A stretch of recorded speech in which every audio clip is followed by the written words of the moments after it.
खून की प्यास पार्ट 2। और उसके बाद वो जंगल एक बार फिर से सुमन की चीखों से गूंज उठा।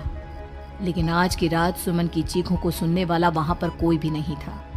अगर वहां पर कोई मौजूद था तो बस हरिया, जो कि अब एक भेड़िए में बदल चुका था। सुमन के बालों को पकड़कर घसीटते हुए वो जंगल के बीचों बीच एक जगह पर ले जा रहा था। अगली सुबह गांव में। अरे भाई, पता नहीं क्या बात है, अपने गांव का हरिया किसान और उसकी पत्नी सुमन दोनों गायब हैं। दोनों का कोई अता पता नहीं। अरे कैसी बातें कर रहे हो भाई, ये कब हुआ है? अरे पूरे गांव में खबर फैली पड़ी है। कल रात को दोनों खेत की तरफ जा रहे थे, लेकिन लौटकर आए ही नहीं। तो हो सकता है अपने खेत पर होंगे। पूरा गांव ढूंढ कर आया है भाई। जानते हो क्या मिला वहाँ पर? क्या हुआ भाई, क्या मिला? बताओ हमें क्या मिला? अरे हरिया की पत्नी सुमन के कपड़े पड़े हुए थे।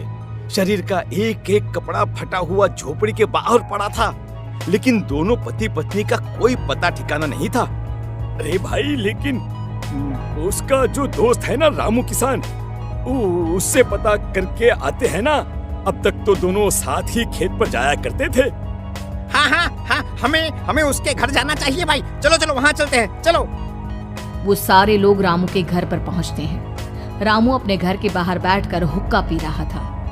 आज सारे के सारे लोग टोली बनाकर मेरे घर क्यों आ रहे हैं? क्या कोई मर गया क्या भाई? अरे कैसी बातें कर रहे हो? तुम्हारा सबसे अच्छा दोस्त हरिया और उसकी पत्नी गायब है और तुम यहाँ बैठकर हुक्का पिए जा रहे हो हैं? रामू ने अजीब सी नजरों से उन सब गांव वालों की तरफ देखा, जिसकी वजह से वो लोग एक बार के लिए डर गए। गायब है? अरे गायब नहीं है, मुक्ति मिल गई है। उन दोनों को मुक्ति मिली है। इस दुनिया में आकर हर इंसान पाप करता है और उसे उसके पापों के लिए मुक्ति मिलना बहुत जरूरी है। अरे ये कैसी बहकी बहकी बातें कर रहे हो भाई, हैं?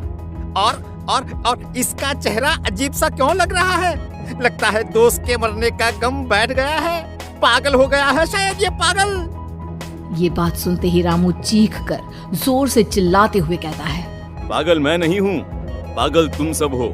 और ये शैतानी जंगल अब तुम में से किसी को नहीं छोड़ने वाला, सबको खा जाएगा। याद रखना मेरी बात। शैतानी जंगल? कैसा शैतानी जंगल? लगता है रामू पागल हो चुका है। हमें यहाँ से चलना चाहिए भाई। चलो।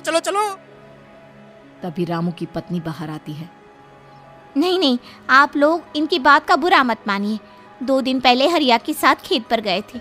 जब से वहाँ से आए हैं तब से ऐसी ही बातें कर रहे हैं।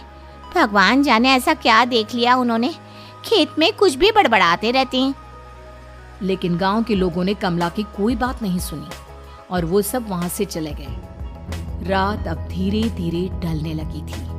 तभी अचानक किसी ने धीमी सी आवाज में रामू को पुकारा। रामू, आ जाओ, मैं तुम्हारा इंतजार कर रहा हूँ। और सुनो, अपनी पत्नी को साथ लेकर आना, नहीं तो काम अधूरा रह जाएगा। ये आवाज सुनते ही रामू के चेहरे पर शैतानी मुस्कुराहट आ जाती है। वो धीमे कदमों से अपने घर के अंदर आता है। क्या हुआ? तबीयत ठीक है ना अब आपकी? मैं तुझे अपने साथ खेत पर ले जाने आया हूँ, चल। मैं तुम्हारे साथ कहीं नहीं जाने वाली। मुन्ना गहरी नींद में सो रहा है और उसे अकेला छोड़कर मैं तुम्हारे साथ खेत पर नहीं आ सकती। वैसे भी तुम्हारे उन खेतों में भगवान जाने कौन सा राक्षस घूम रहा है, मुझे तो डर लगता है। रामू गुस्से में दांत पीसता अपनी झोपड़ी से बाहर आ जाता है और कमला गहरी नींद में अपने बच्चे के साथ सो जाती है। तभी अचानक रात को रामू की झोपड़ी के ऊपर एक साया वही गाना गुनगुनाते हुए घूमने लगता है जो हरिया के मोबाइल में बजा करता था। मैं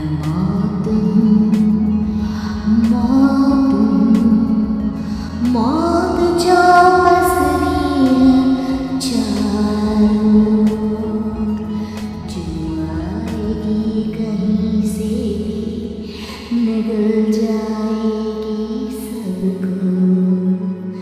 मैं मात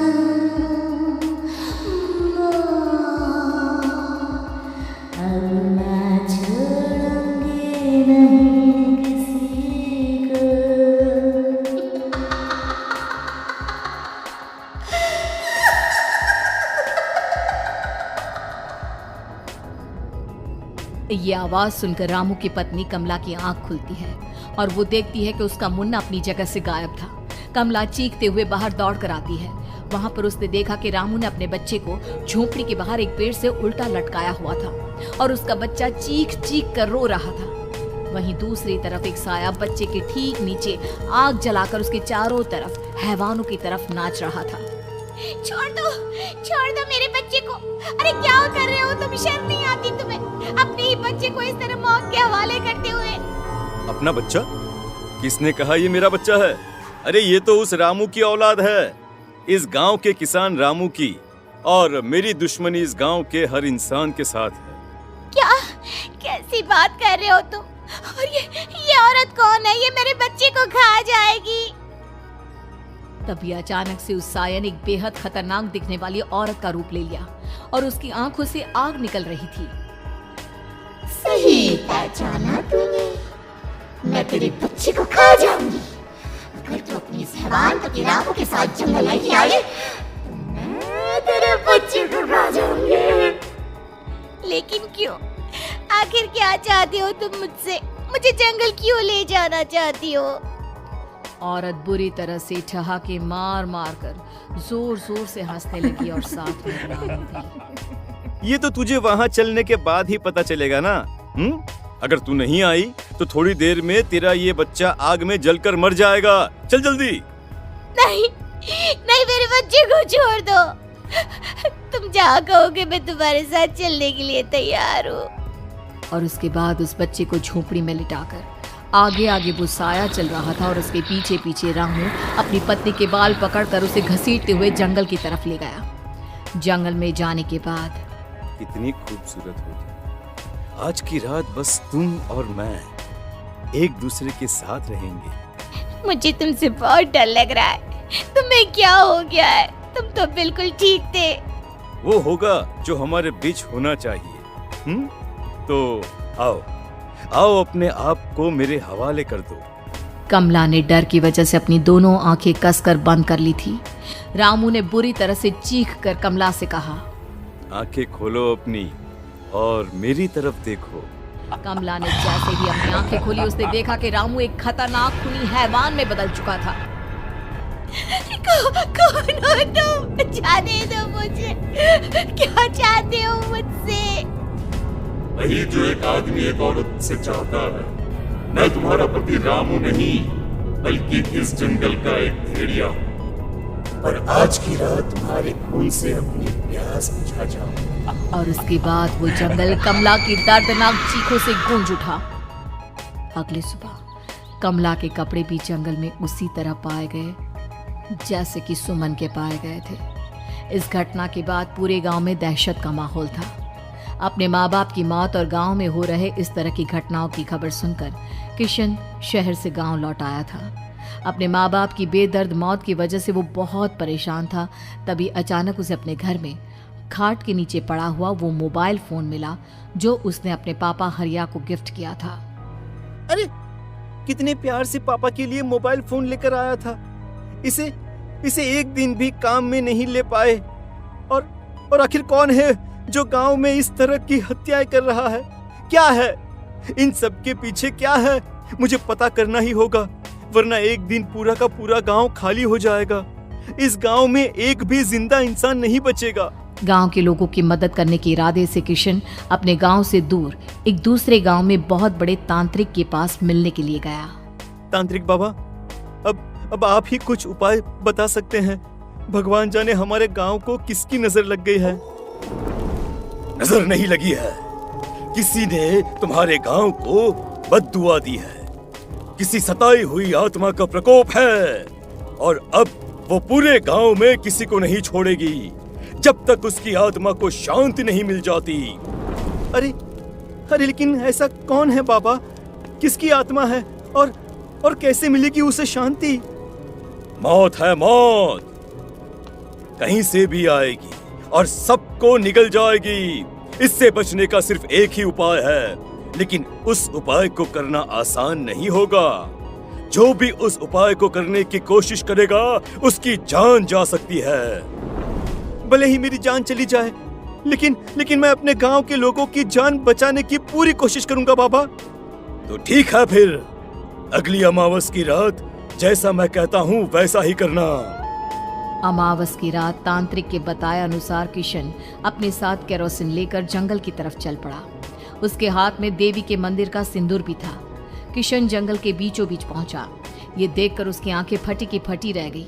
वहां एक उबलते पानी का तालाब था और कई लोगों की लाश लटक रही थी। किशन की माँ बाप की लाश भी वहीं थी। माँ, बापू, क्या हो गया? ये क्या हो गया? तभी वहां पर एक औरत और आदमी आते हैं। उन्हें देखकर किशन चौंक जाता है। गोपाल काका, आपकी तो 5 साल पहले मौत हो गई थी। और निर्मला काकी, आप? मौत तो हो गई थी, लेकिन तुम ये नहीं जानते कि हमारी मौत कैसे हुई थी। क्या कहना चाहते हैं आप? कुछ नहीं, बस ये जान लो कि अब इस गांव में कोई जिंदा नहीं बचेगा। लेकिन क्यों काकी? क्योंकि 5 साल पहले इन गांव वालों ने मुझे डायन बताकर पत्थर मार मार के मार डाला। मेरी कोई गलती नहीं थी। गांव का एक बच्चा क्या लापता हुआ, सारा इल्जाम मेरी पत्नी पे डाल दिया। और जब मैंने निर्मला की जान बचाने की कोशिश की तो मुझे भी मार डाला। आपके साथ ये बहुत गलत हुआ काकी, लेकिन आप जो कर रहे हैं वो भी सही नहीं है ना? तुम यहाँ से चले जाओ वरना तुम भी नहीं बचोगे। हमारी आत्मा पिछले 5 साल से मुक्ति के लिए भटक रही है। चले जाओ यहाँ से। मौका देखकर किशन सिंदूर उन दोनों के ऊपर डाल देता है। उनका शरीर जलने लगता है और वो भयानक तरीके से चिल्लाने लगते हैं। अगले ही पल किशन उनके ऊपर केरोसिन डाल देता है और वो दोनों जल जाते हैं। किशन अपने माँ बाप और दूसरी लाशों का अंतिम संस्कार करवाता है और अपने घर लौट आता है। लेकिन वो अभी भी इस बात से अनजान है कि मोबाइल अभी भी बज रहा था।